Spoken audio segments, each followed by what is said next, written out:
May ito troubleshoot ako dito mga master na isa naming BFD. Itong BLT 2800 ng Danfoss. Ang problema nito mga master ay nag-error 9 siya at saka error 12. Yung chinecheck ko yung motor nito master ay okay naman. Ang nangyari kasi dito, ang tinuturo ng alarm ng error 9 na yan ay overload. Nag-overload yung motor mo. Yung chinecheck ko mga master, so tinanggalan ko siya ng load yung BFD, gumagana siya. Ayan, kung makita nyo, itong number 8 na motor to master ay wala talaga itong problema, hindi nag-error ng BFD ng number 8. Ito ang nilalagay ko dito, sinubukan ko lang siyang ilagay dito sa BFD ng number 7. Ang nangyari dito master, nag-error pa rin siya kahit yung motor ng number 8.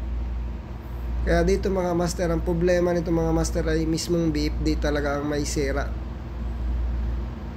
Kaya ang ginagawa ko dito master ay nagpalit ako ng bagong BFD. So ito ay bagong BFD na to mga master.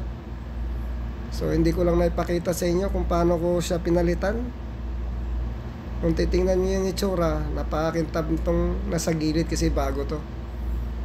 So ito ay nasa 3.9 ampere lang siya.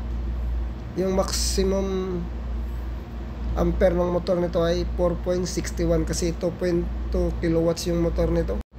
May mga ganun talaga na problema mga master na ang tinuturo ng alarm ay motor, pero ang may problema pala ay BFD. So ito pala yung nameplate ng motor mga master,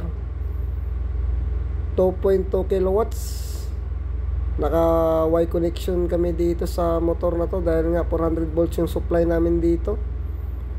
Tapos yung full load ampere niya master ay 4.61 lang. So sana may matutunan kayo sa video na to. God bless mga master.